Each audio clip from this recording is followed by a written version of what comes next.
What's with that look? Got something up your ass? I love how we're just starting every episode with a classic one-liner from Tomoe. Come on, just follow me. I grab Tomoe's wrist and guide her away from the labyrinth of desks and into the elevator waiting patiently for us. We emerge from the double doors into the lobby. The place is quiet and nearly empty. It offers significantly more privacy than the crowded 14th floor. God, your fingers are bony. You're pinching me. Sorry. I let go of her wrist and she rubs it gingerly against her clothes. Anyway, what's up?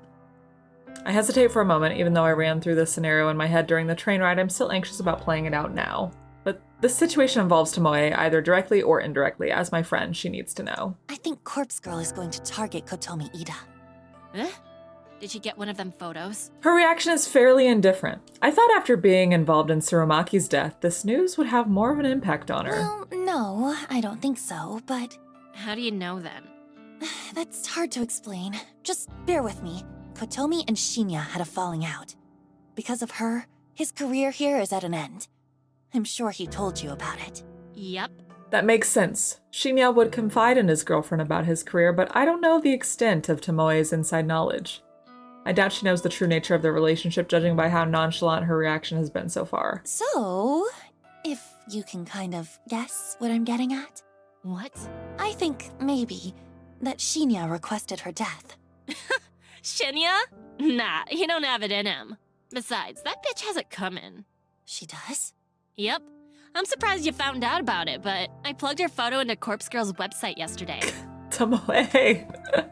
I'm stunned. I can hardly formulate a response to Tomoe's confession. Absolute skank. She deserves to die. Damn, Tomoe. I mean, she did sexually assault your boyfriend, so.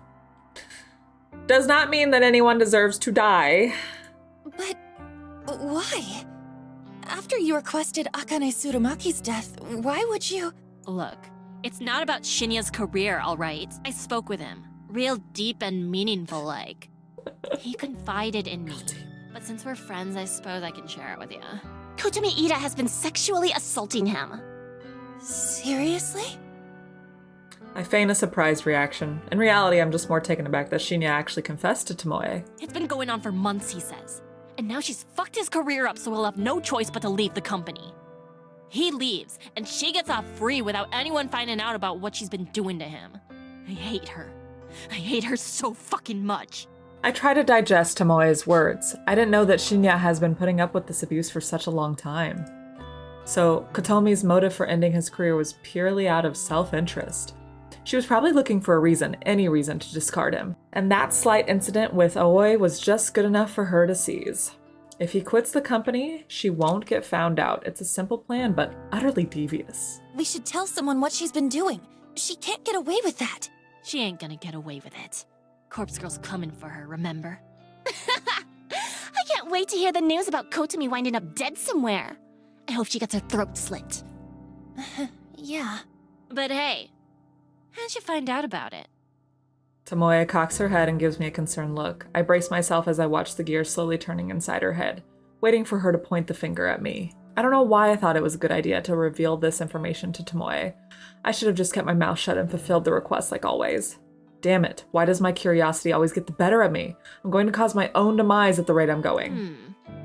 Oh, I figured it out. Kotomi must have received a photo and told you about it, huh? Wow, that Corpse Girl sure works fast. Tomoe's gleeful expression suddenly caves in and she gasps. Wait a minute. Why would she even show you something like that? When I think about it, there was that time you got a photo but nothing happened to you. Then, the only way you could have really known about Kotomi is...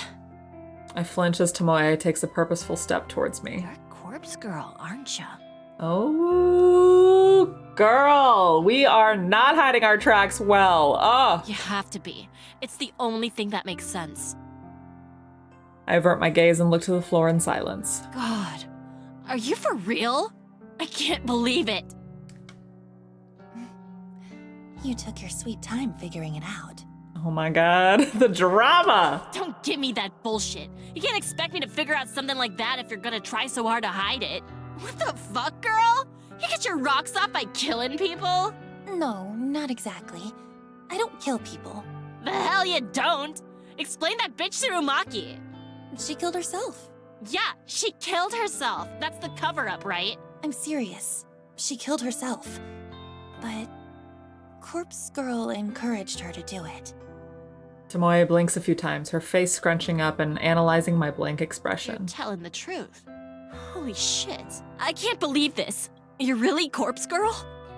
There's no going back now. After hiding my true identity for nearly a year, I've managed to reveal it to 2 people in less than 24 hours. I just hope I haven't made a fatal mistake. It's true.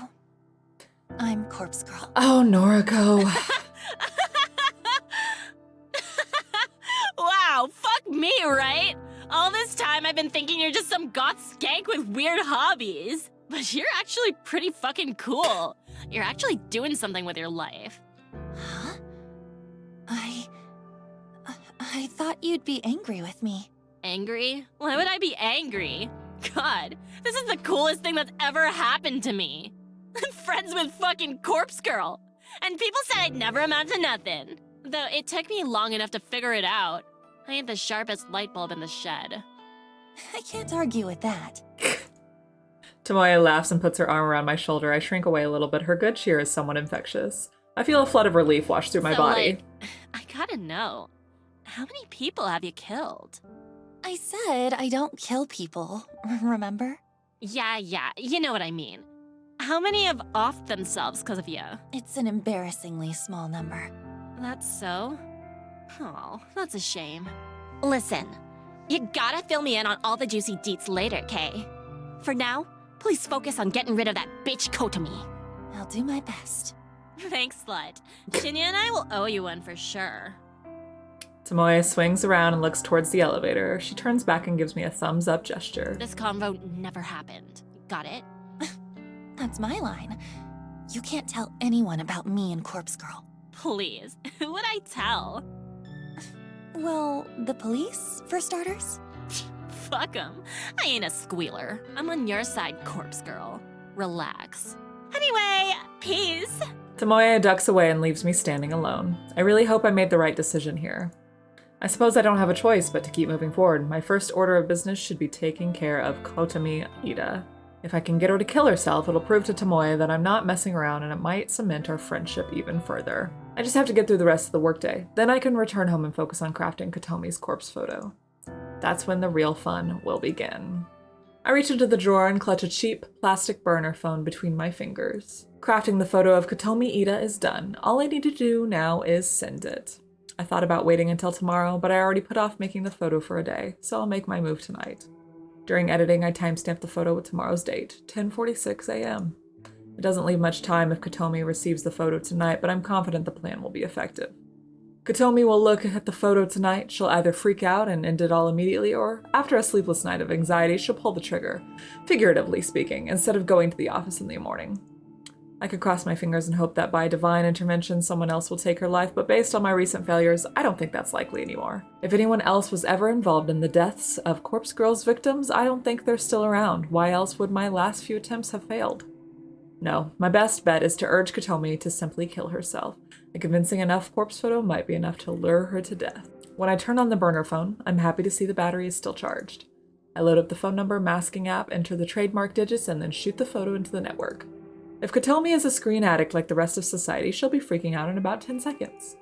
Since this victim is going to have a quick turnaround time, I'll take the burner to the back shed tonight to store it, and I'll ditch it on the way to the office tomorrow.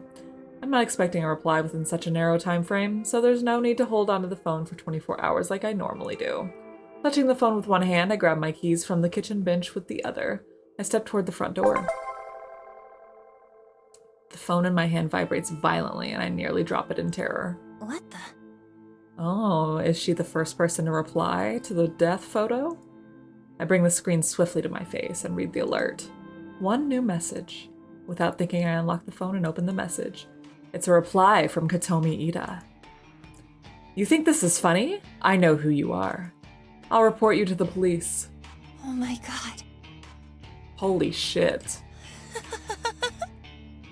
She actually replied. For the first time since Corpse Girl started her grand work, I've actually received a reply from a victim. Even though I use the number mask, there's actually nothing stopping someone from directly replying to my message. A reply message would still get sent through the network and back to the burner phone SIM card. The number mask is simply a stealth tactic, disabling the ability to view what the phone number actually is. It doesn't prevent replies. I discard the burner phones anyway, but it's an extra layer of security, not to mention a bit of a calling card. Judging by Kotomi's response, I assume we have a fighter on our hands. She's not going to give in easily.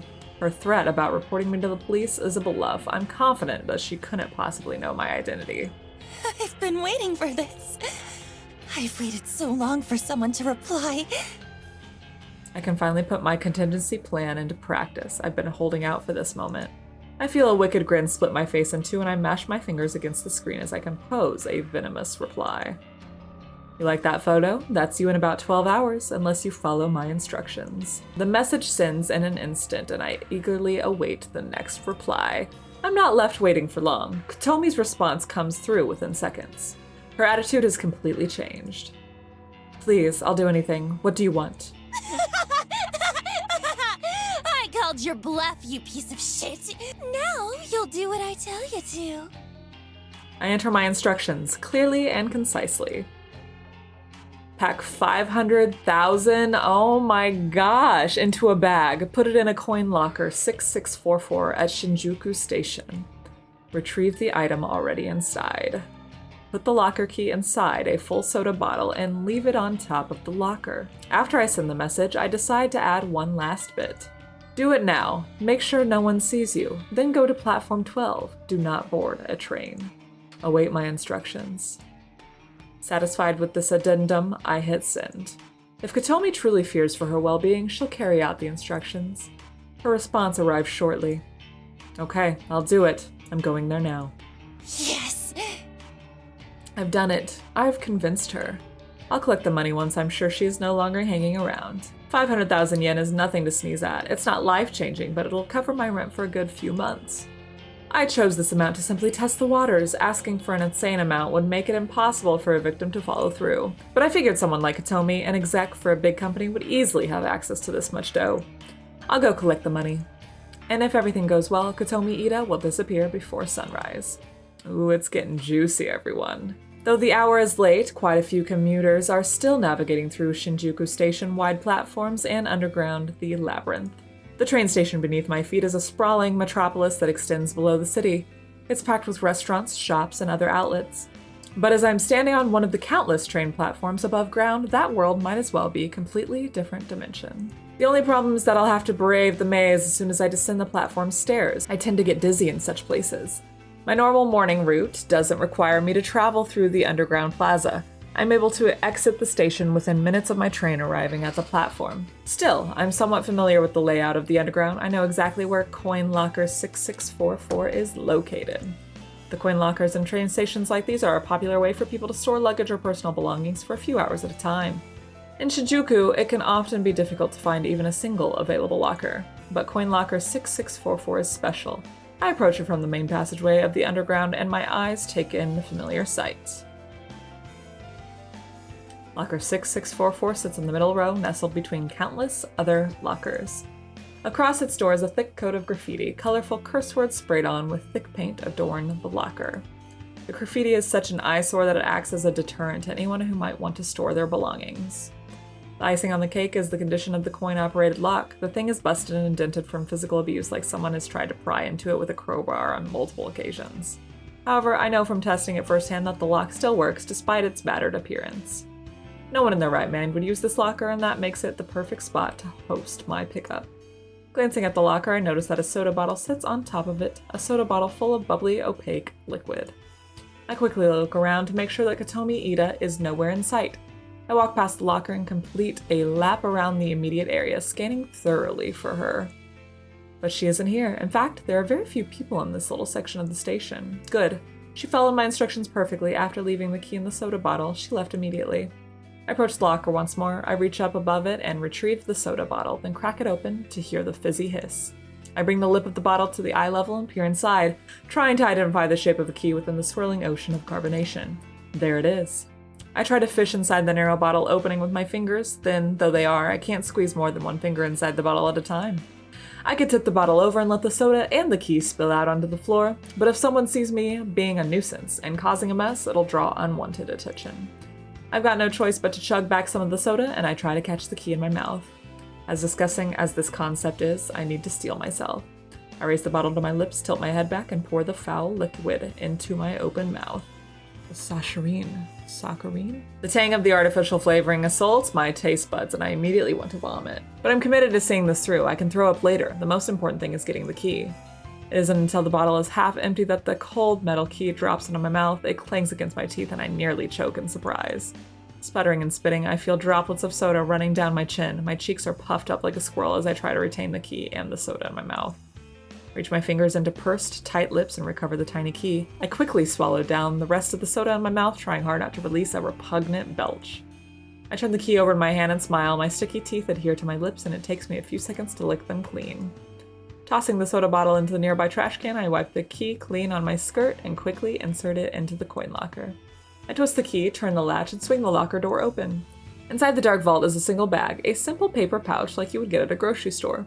I pull the paper bag out and take a look inside. Thick stacks of 10,000 yen bills fill the bag. I'm not foolish enough to stand here and count it out, but I'm confident the amount is at least pretty close to what I requested. It worked. My plan worked. I can hardly believe it. I devised this contingency plan months ago. I waited so long to try it out. All I needed was somebody to reply to their corpse photo, somebody to try and reject their fate. I wanted to prove that people would bow to fear and do anything to save their own skin, and it seems that I was right. Just one more thing to do. I fold up the paper bag and clutch it tightly. With my free hand, I pull the burner phone out of my handbag. I compose a message to Kotomi Ida, who should be obediently waiting above ground on the train platform. When the next train arrives on your platform, stab the first person to disembark. You must kill them. If you escape, leave this prefecture and never return. It's done. When I first opened the coin locker and retrieved the paper bag, I immediately noticed the knife that I had placed inside months ago was missing.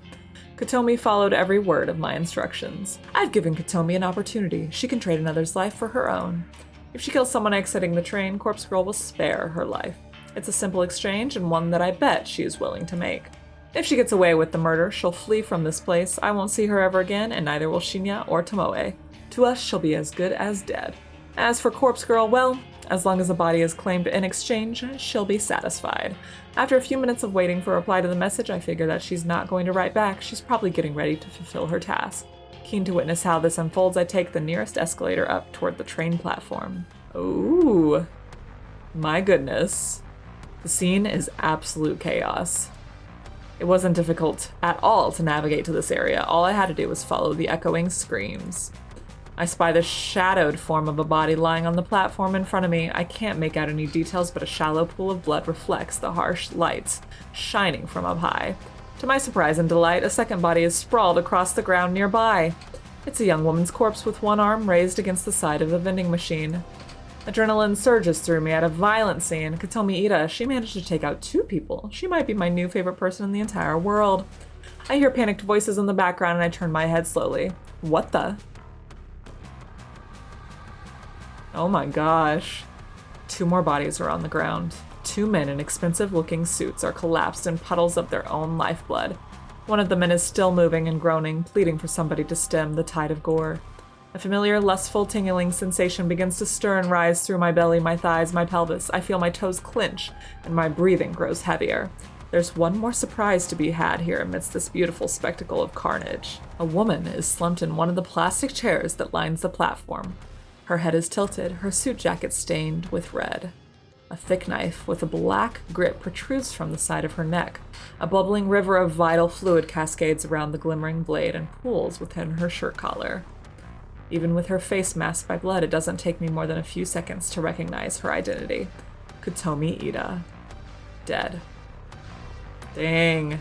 I swing around and take the entire view of the platform, counting up the bodies and the path of the slaughter. My mind pieces together a theoretical scenario. Kotomi waited as the train doors opened, knife drawn, the knife she retrieved from locker 6644.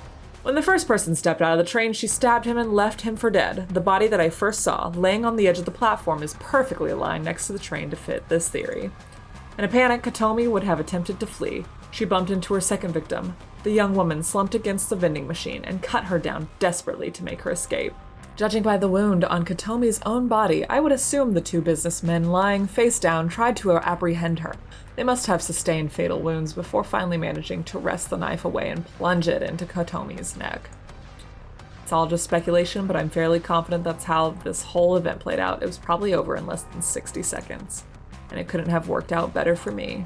I never dared hope that Kotomi would meet her end once this plan had been set into motion. I would have been satisfied with her simply skipping town. I feel my legs weakening under my weight, and I'm afraid I might buckle at any second. The waves of radiating heat spreading through my body are causing me to tremble and shake. There's so much blood. It's everywhere. I've seen it in countless photos and thought I had become desensitized to it. But maybe I was wrong. Seeing blood in real life is completely different. I feel faint and pale and excited and aroused. I need to get out of here before the police arrive. More importantly, I need to get away before I collapse in a sweaty heap of lust and pleasure. I turn on my heel and sprint down the rising escalator as fast as my quivering legs will permit. June 11th, Thursday morning. I hope Noriko wasn't followed or seen on the cameras at that crime scene, because running away real quickly is very suspicious, you know? Another morning fueled by coffee. Once again, I didn't manage to get much sleep last night. I want to say it's not my fault, but I know that that's not entirely true. The grisly visage of all those slain people on the train platform was burned into my mind's eye. Every time I started to drift off to sleep, a splash of blood or a fleck of gore would appear in my thoughts and I would snap awake again. And the sight of Kotomi Ida with a knife sticking out of her neck made me shiver more than a few times. Nevertheless, I'm here now at the office as usual. Witnessing violence on that level in person was a different experience than I had expected it to be. However, it has helped steel my resolve. I'll need to desensitize myself to that kind of carnage if I'm to continue with Corpse Girl's ambitions. I set down the second empty can of coffee on my desk and lean back in my chair. I catch a glimpse of Tomoe tapping away on her keyboard, completely oblivious to what went down last night. There was a news broadcast regarding the event, of course, but the finer details of what occurred have been kept under wraps. It'll probably take the police and the media a little more time to get the story straight. It's not often that a mass-killing spree takes over the news, and whether or not the identities of those involved will be revealed is beyond me. For now, I'll assume that Tomoe is in the dark about the event. I don't take her as the kind of girl to be up to date on current events. Even if she did hear about the stabbing, she couldn't possibly know that Kotomi was the culprit. I should probably fill her in later, though. She'll want to know that Corpse Girl claimed her victim, even if it was kind of a roundabout way. I stretched my arms above my head, let out a small sigh, and proceeded to crack open a third can of coffee before getting back to work. You got a minute? Shit, yeah. I wanted to speak to you anyway. Oh, okay. Well, you go first. For sure. Well, I wanted to thank you for killing Kotomi Ida. I don't know how you did it, but thanks. Huh? How did you know she died? Oh, come on. She didn't come in today, right? And there was that brutal stabbing incident over at the station last night. It don't take a genius to put 3 and 3 together. 3 and 3. That shit went down so close to here, where we spend so much of our time. Chances were good that it affects someone you know. I shake my head at her logic. The city is home to more people than you can count. I don't know how she came to that conclusion, but the fact that she's actually correct just blows my mind. Well, yeah. I guess that's it then. I'm thankful. For serious. And Corpse Girl really did me and Shinya solid. If there's ever anything you need, like, no matter how dirty, then count me in. I owe ya. Thanks. I'll keep that in mind. Sure. So, like, what'd you want to say to me? Oh, I was going to tell you that Kotomi is dead. Beat you to it, skank! But I got a question or two. How'd you get someone to go on a killing spree and take Kotomi out along with the others? I mean, it wasn't you going around stabbing people, was it? No, of course not. Oh? It kind of happened outside my control. I sent Kotomi a photo of her corpse, just like Corpse Girl's standard mode of operation, and I gave her the instructions to kill someone, if she didn't want the circumstances of the photo to come true. Holy shit. She kinda ran with it, I guess. Seems like she took out 4 people before someone fought back and stabbed her. I think I'm in love with her, to be honest. You weird slut! That's horrible! What can I say? She went above and beyond. Still, thanks. Really. Shinya will be stoked. That's okay. I'm just doing Corpse Girl's job. Where is Shinya, anyway? Oh, he was in earlier. Went home a bit early because he wasn't feeling well. Think it was just because he was dreading running into Kotomi, but... well, he'll sort himself out soon enough. You know, Noriko, you've changed a lot. I have? Toads. I mean, I know you act different around me now that we're friends, but it's more than that. You look, I don't know, kind of better? Healthy or something? Oh. I didn't know about that. Serious, though. I don't know. Maybe I just see it different now that I know who you really are. Maybe. Anyway, I'm gonna get going. You wanna grab a bite or something? Not today, sorry. Maybe another time? Sure thing. Right. See you, skank! Tomoe slaps my shoulder affectionately and takes off toward the train station. If I remember correctly, she did say that she'd be happy to help me out in the future, no matter how dirty the work is. I'll definitely have to take her up on that offer if the need arises. Another interesting thought crosses my mind. Tomoe seemed kind of surprised that I managed to manipulate Kotomi into going on a killing spree. To be honest, I'm almost amazed I managed to pull that off. Which gets me thinking, would it be possible to manipulate more people in the future? After all, I came out of last night's ordeal with 500,000 yen in cash and a bunch of bodies claimed in Corpse Girl's name. It's a fascinating prospect. There might be something to this if I can successfully pull the right strings. Corpse Girl's ultimate ambition might be fulfilled sooner than I thought. I continue to dwell on the unlimited possibilities as I make my way to the station. Standing on the train platform, and thankfully not the same one from last night, which has been temporarily closed, I stare into space, completely lost in thought. I start to wonder how Kojiro is getting on with finding us a suitable location. As I fantasize about having my abandoned warehouse or factory to call our own, my phone cries out desperately for attention. I retrieve it from my handbag and glance at the screen. Kojiro is requesting a noise voice chat. I absentmindedly wonder if he read my mind and I knew I was thinking about him as I answer the call. Hello. Want to see the place? No greeting, huh? Sauce. Hi. Want to see the place? What if I'm busy right now? Sauce. You busy? No. Great. Want to see the place? I roll my eyes and decide to just go along with it. After all, I am dying to move ahead and see what kind of location he has secured for our work. Where is it? Mad. Shin Okubo. Behind K-Town. An abandoned factory. Just what you wanted. Shin Okubo. That's suspiciously convenient. Why? I work in Shinjuku. It's just one station away on my train line. Okay. I'm heading there now. You in? I'm in. How do I get to the factory from the station? Exit the station to Okubodori. That's K-Town proper. I'll message you the full address. Okay, got it. Just head through Koreatown. I'll be there soon. Mad. Bye. Kojiro ends the call and I immediately receive a message with the factory's address. Seems easy enough to get to. I feel a bit nervous about going there. It's a new place and it's located in a town I don't normally travel to. But for some reason, I feel energetic. I actually feel enthused about it. Maybe it's because I haven't been hidden away at home all day. I've been at work around other people, perhaps that helps me acclimate to the concept of going somewhere new. And the chances of someone sneaking up behind me and strangling me in broad daylight are pretty slim, I think. As I put my phone away, the train pulls up to the platform. The same train that was going to take me home will take me to Shin Okubo. It's the very next stop from here. I'm a little wary of how convenient this is turning out to be. Could be Kojiro is luring me into a trap, but I don't know. I think he genuinely wants to be involved with Corpse Girl's work. I board the train and stand by the doors, ready to disembark to the next station. All right, everyone, we will pick up seeing the factory in the next episode. Remember to let me know what your theories are for future episodes down in the comments. I would love to hear what you've been thinking so far of our wonderful Corpse Factory story here. That's so full of drama and death all the time. But thank you so much for watching. You can call me Phoebes or Phoebe, and I will see you in the next episode. Drawing me deep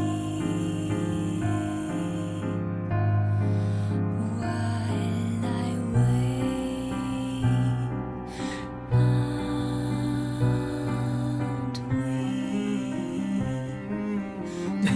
won't accept that you're